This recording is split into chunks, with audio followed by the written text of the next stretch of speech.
Hello, and welcome to this episode of the Alien Familiar RPG Podcast. I am Clayton.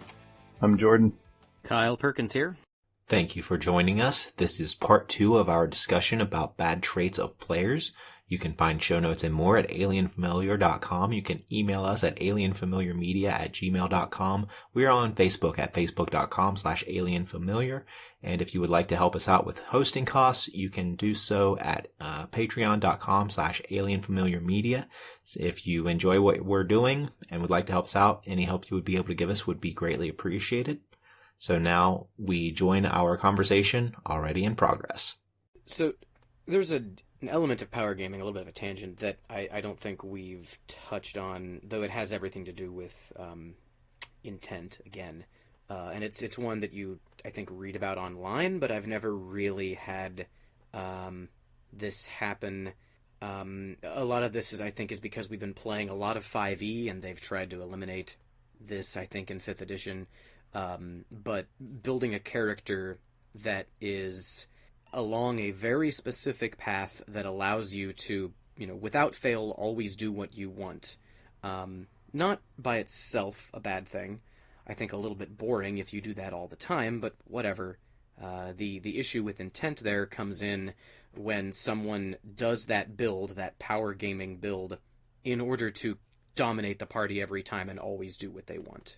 Yeah, and in editions past, and to some degree in the current edition, wizards are the poster child for eventually becoming that, because eventually a wizard can cast a suite of spells that can make them as good as just about any other character in the group at whatever it is that character is supposed to be good at. Like, literally the only thing a wizard can't do is cast healing spells. I don't ever see a game going high enough for that to even be a concern. So far as I'm aware, Dungeons and Dragons doesn't really exist past about level 14 or so. I very much agree with that, but every single build that you see posted online, it's this character who is level 20, and look at all of these, again, power gaming rules exploits I've been able to do in order to do this ridiculous thing that, according to the supposed logic of the system, shouldn't happen, but by a strict rules interpretation of the system, yes, it can happen. Who cares? Have fun on your last session. That'll be the end of the game anyway. It's not like anybody comes back week after week with their 20th level character. I want to defend power gaming because I think it gets shit on constantly, and I think that's fucking bullshit. I don't know where this criticism originated, but find me another game where players are given hell because they learn the rules and know how to play effectively with the rules, and that's disparaged. Like, what? I mean, granted, this isn't chess, okay? This isn't like an adversarial game, sure, but it's somewhat competitive. I mean, there are sides. There's the DM controlling the bad guys, and there's the party who are, in team tactics against the DM. And if you figure out how to get the most out of your assembly of numbers that constitutes your character stats, how is that not playing well and the way that you're supposed to for that part of it? Yeah, it's not completely sufficient, for representing a character's personality and their relationships with other people and blah, blah, blah, blah, blah. But, I mean, God, some of the most annoying times I've had with other players is when somebody shows up and doesn't know what their fucking abilities are, no matter how long they've been playing the fucking character. For God's sake, be proficient in the game that you're playing. Get as much out of it as you can. Why not? Yeah, the higher brain functions part of me is 100% in agreement with you. The only time power gaming should really be a problem is whenever it is feeding the player and the character hogging the spotlight. Whenever the power gamed character is literally doing everything and the other players are, or the other characters are entirely superfluous and are not needed. And as long as everybody is having fun, you should celebrate the fact that there is somebody there who knows the rules well enough that they are able to get as much enjoyment as they can out of it and enjoy the game, because that's what the game is here for. Everybody's supposed to enjoy the game, and if a power gamer enjoys the game by being able to do a little bit more damage, that's fine. Yeah, as long as someone's game enjoyment doesn't come from ruining other people's game enjoyment, it's fine. I don't even necessarily think that power gaming is just restricted to dealing a bunch of damage. Like, I'll gladly take title of power gamer for anybody that wants to argue with me about it, but, you know... Oh, I wouldn't argue with you. Yeah, No, I mean, argue about it being a bad thing. I know you wouldn't argue that I'm a power gamer. But if I've got a character concept, it may not be to make, you know, the most hard-bitten killer that I can possibly come up with. It may be to, you know, make a robot that can, you know, come up with as much data about what's going on around him as possible. It may be, you know, any number of niche things that are just an interesting thing to do with the character. But I'm going to go over the rules and figure out the best way that I can express that idea and be the most effective for my motives and for the niche I'm going to play in the rest of the group as possible. And I don't know, I think, you know, if you're not doing that, you're just being kind of lazy. I mean, unless you're making a character that is supposed to be kind of like a, you know, half-assed slob of a fighter or cleric or whatever it is that you're doing, like, we're supposed to be heroes. So let's make the best versions of ourselves that we can, right? I have a direct response to that. A brief, like, clarification, I guess. Like, I don't know if it's necessarily, I'm going to make this lazy slob with, you know, below par abilities, though if you want to do that, that's hilarious, go for it. But if you think something would be cool, like, I'm going to take this series of abilities because it sounds cool, I can do cool things with it. I know they're known to be not particularly effective in combat or in whatever, but and that's you know, basically the same thing you said there, Jordan. It's like, build your own best character that you can and know what that best character can do. Yeah, optimize for your character concept. I think that's completely legit. But there are some players who their character concept is, you know what, my character in another genre would be called a Mary Sue. Mm-hmm. And I'd say that's the extreme of when power gaming can go bad. I think that's a system flaw. If the game system that you're playing makes it possible to build a character that is exceptionally good at every single thing, then the designers didn't spend enough time thinking about trade-offs for character creation and game balance and things like that. Like, that's what I think. Like, in 5th edition, you could easily make a character that is, like, moderately proficient at most things. You know, you can make that silly concept build of, like, a 12th level character that's multi-classed into everything once and be garbage. But I think it's mostly balanced enough that if you try to do that, you're probably just going to be outshined in individual instances of things by someone always. I'm nodding. Do we want to move on to another one? Well, that kind of the playing a character with proficiency, like being good at playing your character, kind of dovetails into taking too long on the turn, I think. Yeah. And Jordan, you hit on probably the reason why a player might be taking too long is, more often than not, it's the player who doesn't know the system, who hasn't taken the time to learn the system, or not necessarily taken the time, but use the previous instances of playing the game to learn how to play the game. I see players taking way too long on a turn, either because they have paralysis or analysis paralysis, where they look at their character sheet and they have seemingly way too many options and they can't pick one. The other instance in which I see this happening is the player hasn't been paying attention. Either they haven't been paying attention on the previous for the previous round, or they just haven't been paying attention since the beginning of the campaign in order to learn how the game is played and how to pick up which dice, how to identify which dice they need in order to make their actions happen. Mm-hmm. I feel like you have kind of an obligation as a player in a role-playing game to have some baseline proficiency with at least the rules to do with your character. That, I think, is a bare minimum, and any less than that, I think you're just being a dick to other people in the group, and you're just wasting people's time, to be totally frank about it. Everybody fucks up, everybody forgets rules sometimes, everybody has to go look shit up, and nobody knows it all right from the beginning.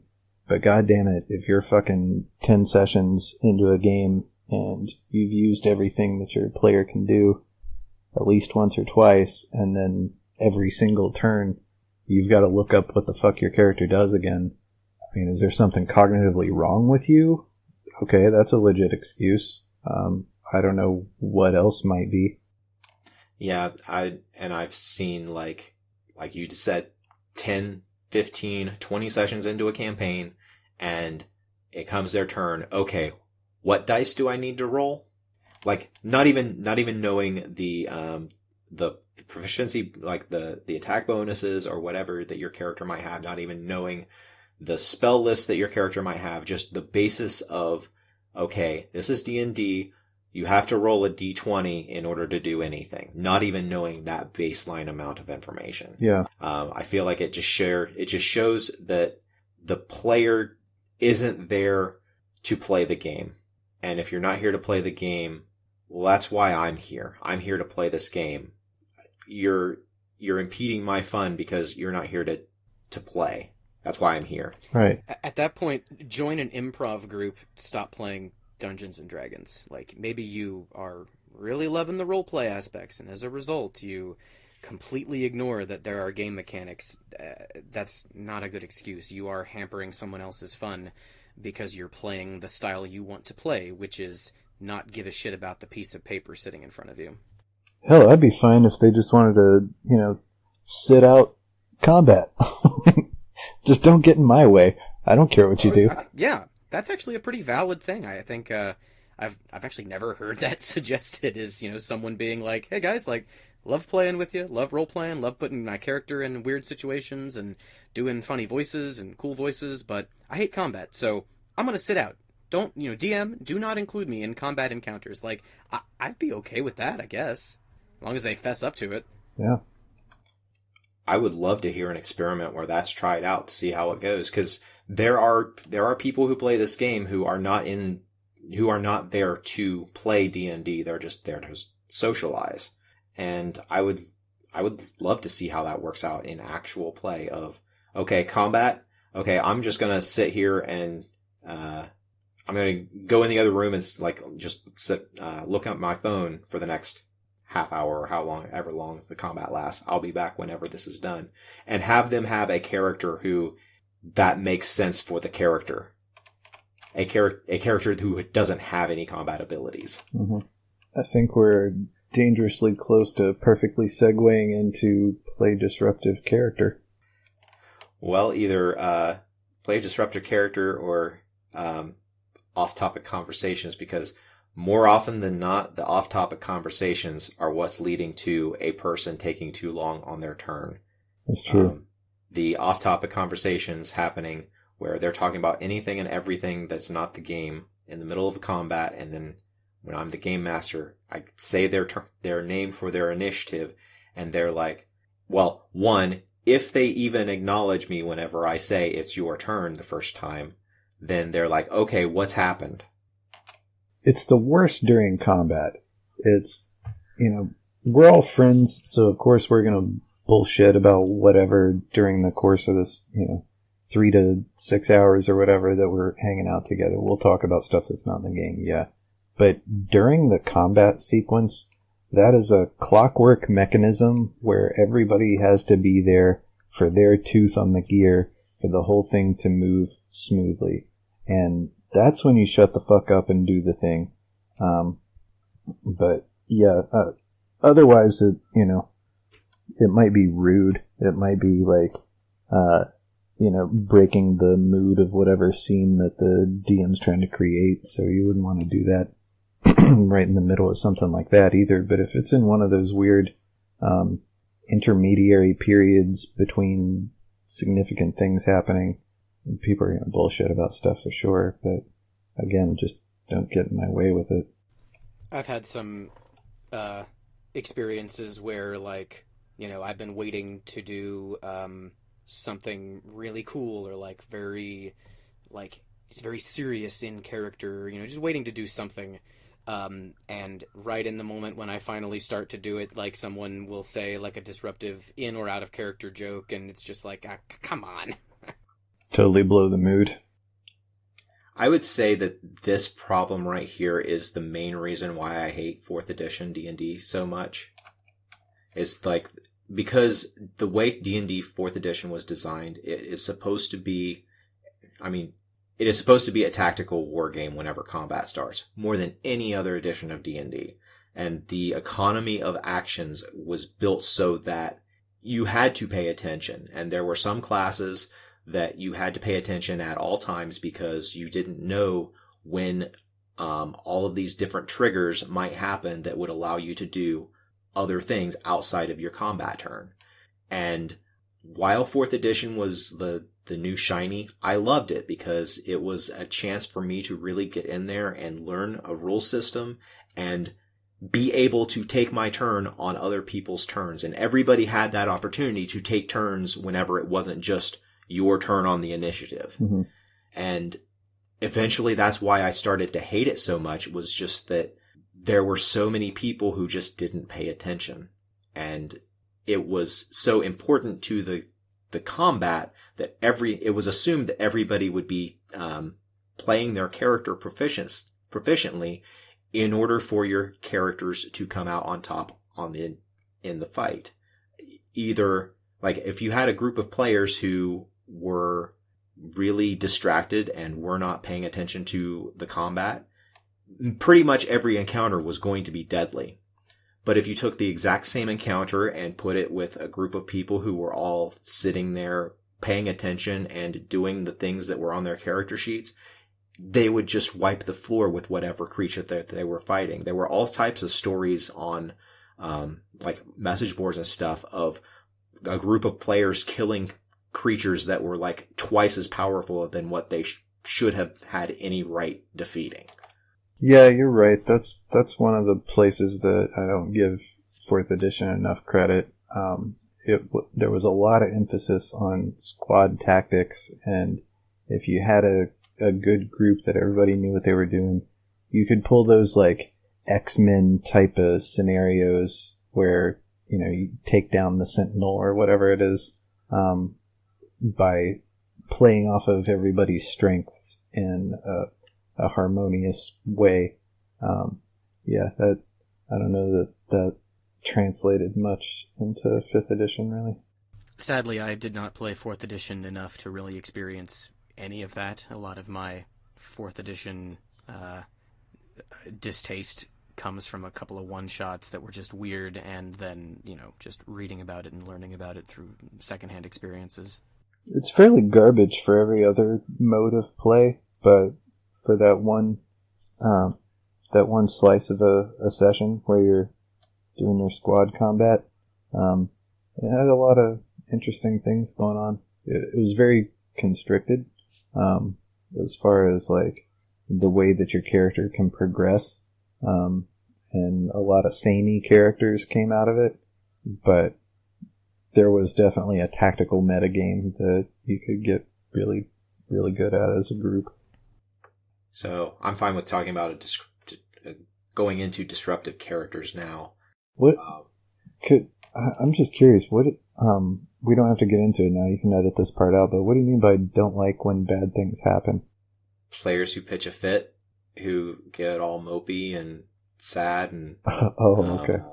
like who get very upset and then don't talk to the game master or anybody else as punishment for something that happened in a game. Gotcha. Okay, yeah, I'm up for whichever. What'd you say you wanted to go on to next? Well, we can either do players that don't like it when bad things happen, or talk about disruptive characters. Your call. I was just curious what you meant by that one. Well, just so I don't have to explain it again, we'll go ahead and talk about whenever a player doesn't like when bad things happen. I guess this is just more a pet peeve of mine, just because I've been that game master who is trying to play a game where it's one thing in reflective of like the heroic journey type stories, where it's not just a story of the characters going through and defeating every single situation and coming out on top at every turn. Every good story has to have a point where things go wrong, things go bad, and the players have to deal with it. And that's where in every other media, that's where there's the majority of character growth, is dealing with the things that didn't go right. And I've played with characters who just, they can't stand it when something doesn't go right, when they experience some sort of a setback. Like players who can't stand it? Yes, players who can't stand it. Okay. I admit I get upset whenever, like, if I have a character die, I might get upset about it, but it's not something that I'm going to rage quit the game over just because of a few bad die rolls. God, it's been so long since I've had a character die that wasn't my choice. Well, it's much more likely to happen on Roll20 because it's much harder for a GM to fudge their dice on Roll20. I like that. I don't know if I really have a whole lot to just say about this as a bad behavior, besides just this is a game we're playing to have fun, and the types of stories that we are playing is based on the genre that we are playing. And the majority of role-playing games are fantasy, and even if they're a modern game or a sci-fi game, they're still kind of in that they still follow dramatic the beats of a dramatic story, where you have to have certain dramatic beats where things are good, things bad that are bad happen, and the characters have to go through some sort of a trial in order to become the big damn heroes at the end. And I've been with a number of players over the years who they just want to be the heroes. They don't want to have to suffer for any of their victories. They just want the victories. They don't want to have any setbacks that lead to a greater victory.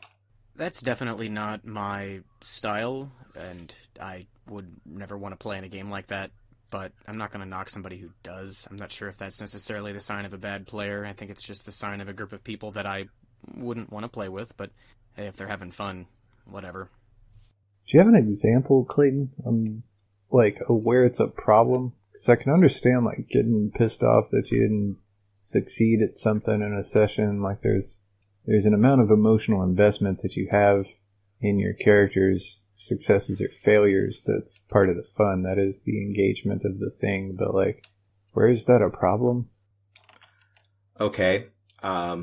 This has been like 12 years ago, but I was running a game, and very early on in the campaign, all of the player characters were in a fight. They got defeated, and so rather than it being a total party kill, they were just captured. They woke up without their they woke up basically in a cell where they were being held prisoner by some monsters, and they didn't have any of their equipment with them.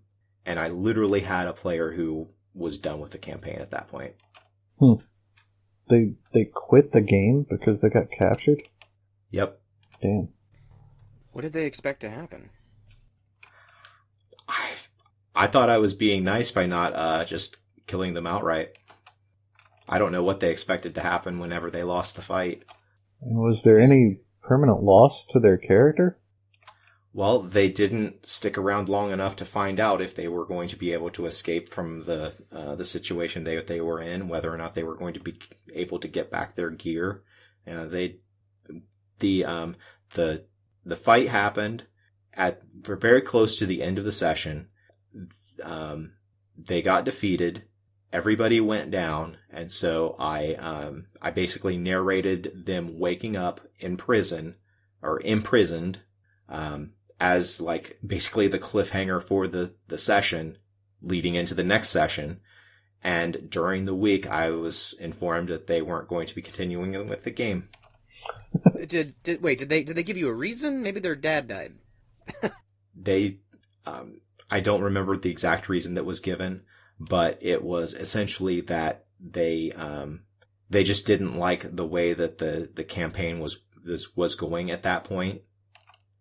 I mean, it's possible that there were other things going on in the game that they weren't happy with, but it was just too conveniently that they suffered this setback when they finally decided to quit the game.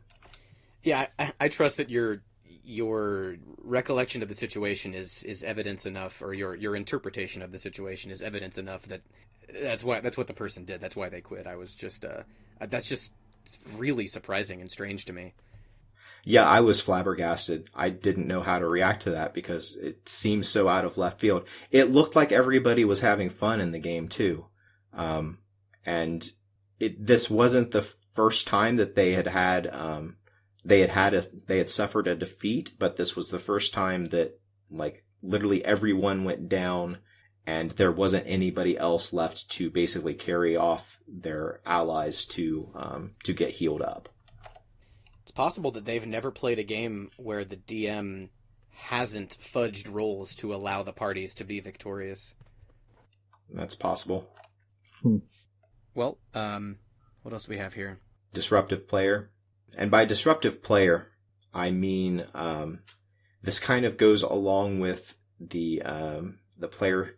Well, I've seen it go along most often with the player who is trying to hog the spotlight in some way, but this would be a player who is playing a character who is intentionally designed to not go along with anything that is in the game. Like, if I give the premise of the campaign of, okay, this is going to be a standard D&D game, this is going to be a dungeon crawl type situation where you are, where you're expected to pick up quests and go out and do them and come back, and you can do stuff in your home base between adventures, but the focus of this campaign will be doing dungeon crawls. And then the player comes in with a character who doesn't ever want to go on a dungeon crawl. So you're talking about disruptive, okay, this is specifically disruptive characters, not somebody that's like got an annoying laugh or, spills Mountain Dew all over the table or whatever.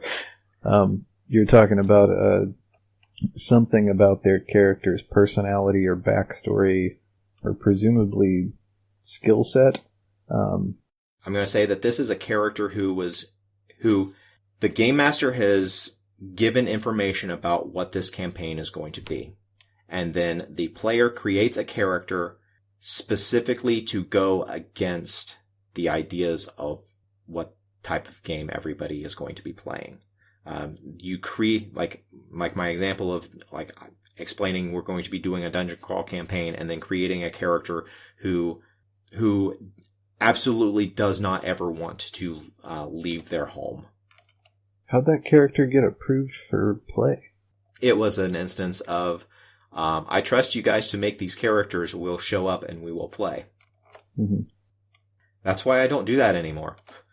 Huh. And that takes us back to why Session 0 is so important. For more information, listen to Alien Familiars Session 0 episode. So, what was the solution there? Was that another rage quit, or did the player revise their character, or did you figure out some clever way to entice that character into doing what the rest of the group was doing? I was petty in how I handled it. I said, okay, and then I just let the player sit there, and I engaged with the other players while they went off on the adventure, and then I never said anything to the player who refused to go.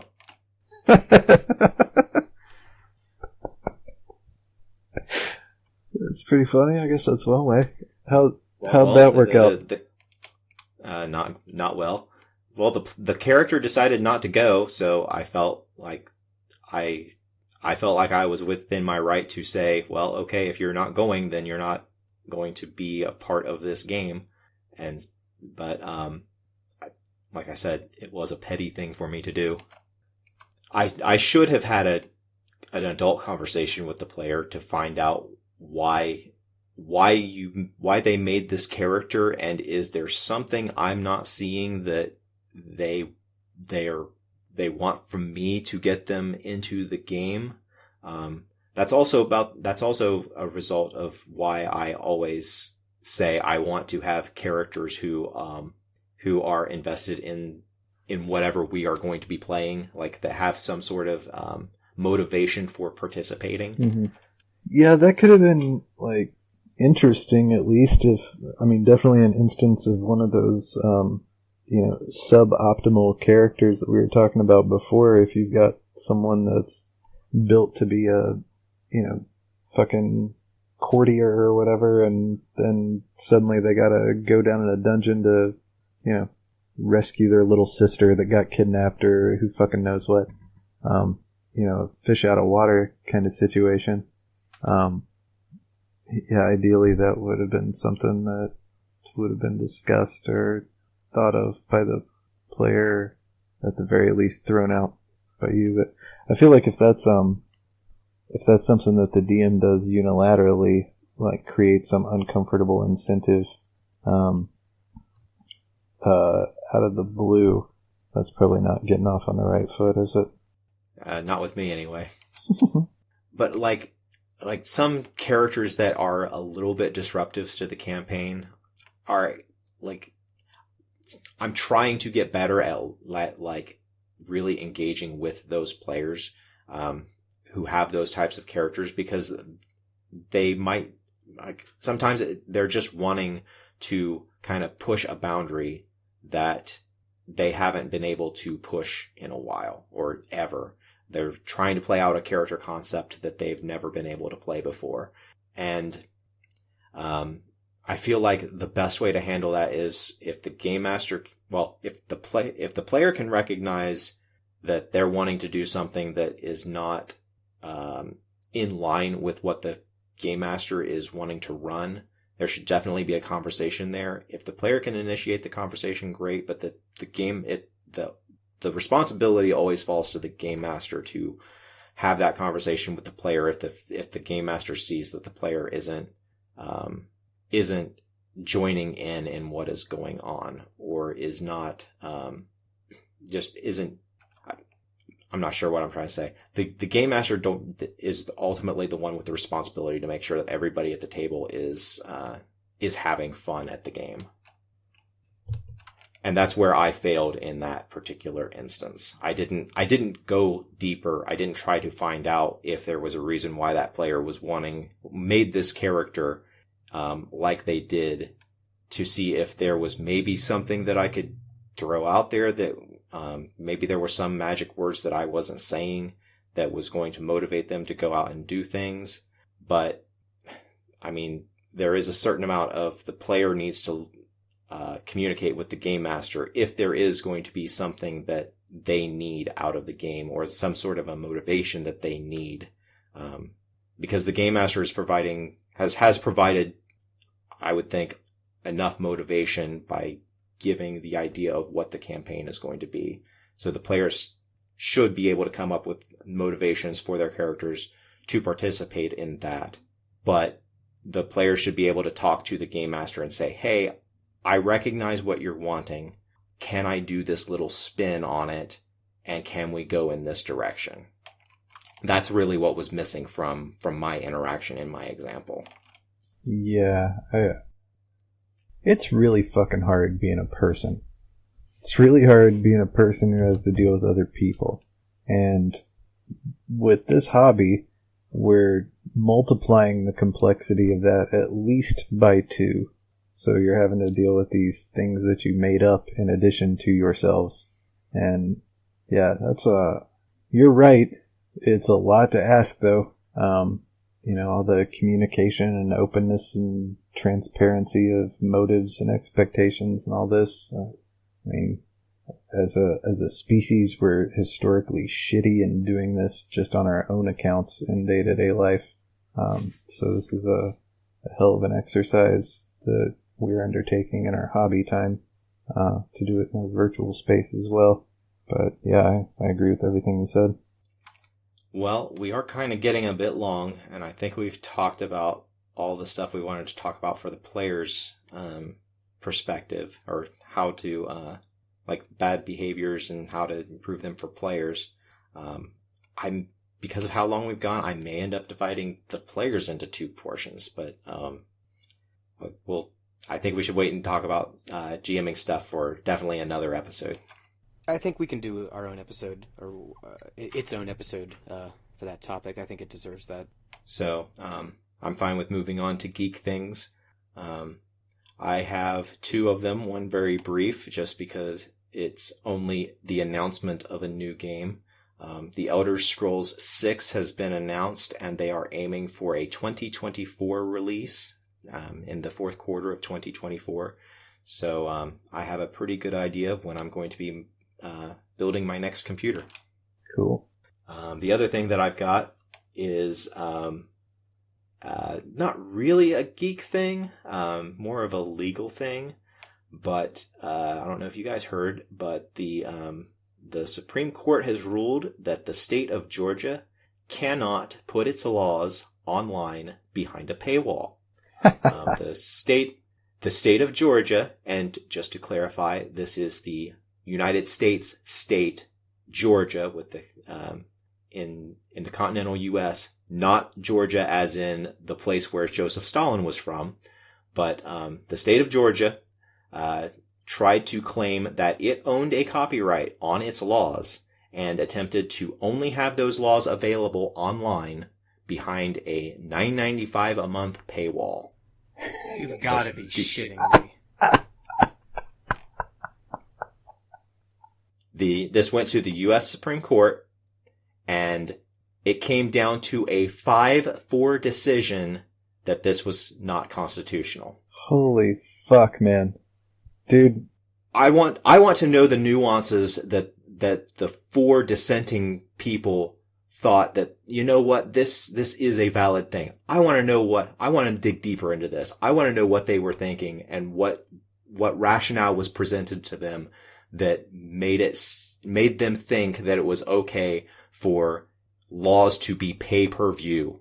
Yeah, I mean, by definition, it is public property. I mean, like, the fucking NASA logo is public domain. The government doesn't own intellectual property. That's crazy. Yeah, I want to know who those 4 judges were and what the fuck they were thinking.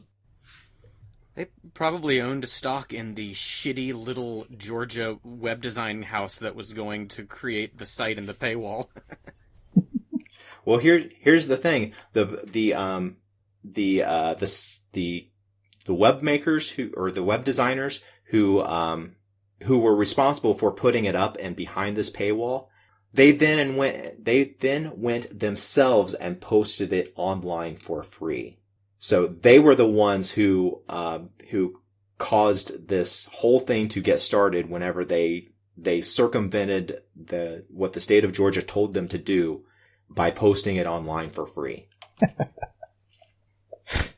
So in this instance, the web designers were looking out for free speech more than the state of Georgia. Well, good on them. I'm sorry I called them shitty. Yeah, good on you, boys. Keep it up.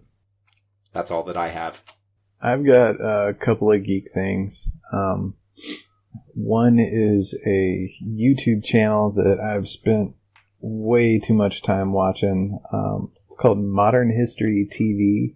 It's this guy, Jason Kingsley, aka The Modern Knight. I don't know what this dude's backstory is. He's got to be loaded, but I believe he's in England, and he's got this big-ass farm, and he does, like, jousting and historical events and stuff like that, and he's got this crazy long series of videos where he goes, like, piece by piece, looking at every single last little detail of a medieval knight's life and what it was like, and he's, you know, clearly very educated on the topic, and he talks about, you know, historical manuals and this and that, so he knows what he's saying, but more interestingly than that, he actually tries out stuff that wasn't clear from just the historical record that we have. He'll try, you know, jousting techniques. He'll try, you know, stuff with bows or whatever, and it's a very practical, hands-on kind of thing. But, I mean, the guy's kind of a cheeseball, as you might expect from some dude riding around on a white horse in shining armor, but for fuck's sake, who wouldn't be in that circumstance? But, yeah, really cool shit. Modern History TV. Check that out.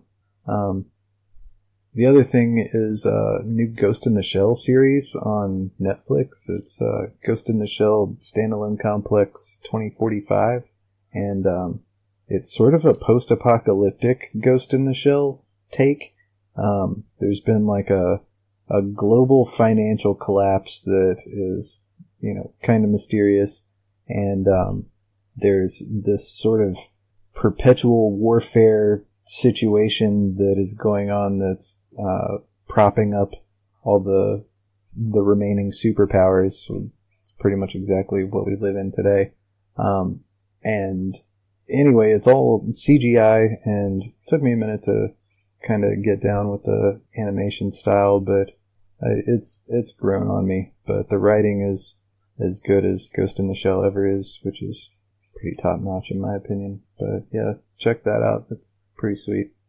Are these the same characters as from Ghost in a Shell and Standalone Complex, the previous ones? Yeah, the first half of the show, this isn't really a spoiler or anything, but when it starts out, the Major and Bato and a couple other members of the old Section 9 that was disbanded like 6 years prior, I think when the big economic collapse event happened, they've since become like basically Blackwater type military contractors, and they're running around in like South America and North America just doing mercenary work for various governments.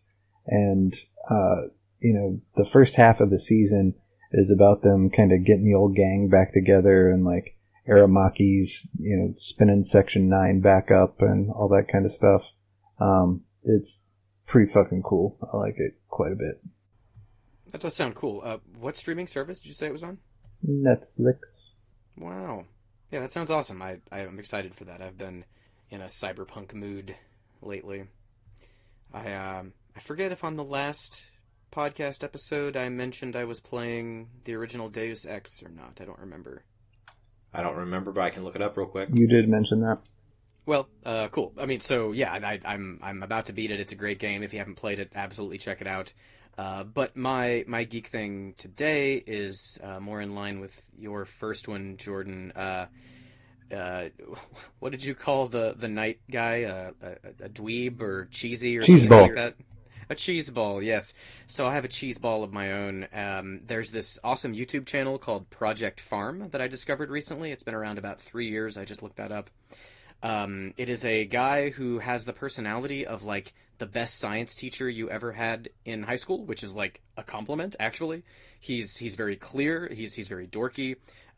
He does these videos where he tests oil, engine and fuel additives, penetrating oils, tapes, He does videos like, Seafoam versus Marvel Mystery Oil. He did a video where somebody mailed him a can of 70-year-old motor oil that was in great condition, and he tested it versus some modern oil of the same brand. He does these tests with, he has a, hyper chiller, freezer. He has, hot plates to get things the opposite side of the temperature spectrum. He has a lubricity tester where he'll gall or score a bearing running through a lubricant and measure that and measure friction and heat produced. He has IR cameras where he'll run weird oils through lawnmowers, and he'll point the IR camera at different spots and get their temperature at various places. And he'll also not just run oil through these things. There's a video where he runs bacon grease in a lawnmower to see what happens and see how well it performs. He runs honey as engine oil through a lawnmower. How's that work out? It seizes up. There and the whole room smells like honey apparently. So if you got that going for you, it's like a potpourri. It's actually scientific, but not pedantic. It's kind of less kind of separated from reality scientific testing and more practical testing of things, but done in as controlled conditions as a guy with a farm and a YouTube channel and a decent amount of interest and knowledge in this can do. Absolutely check it out. I've had a lot of fun watching these videos. Kyle, I can't tell you how happy I am that you used the word lubricity. If I had $1 for every time I heard that. It's a good day when that word creeps in. Alright guys, what do you say we stop this bullshit and start rolling some dice? Let's do it. Lubricity. Lubricity.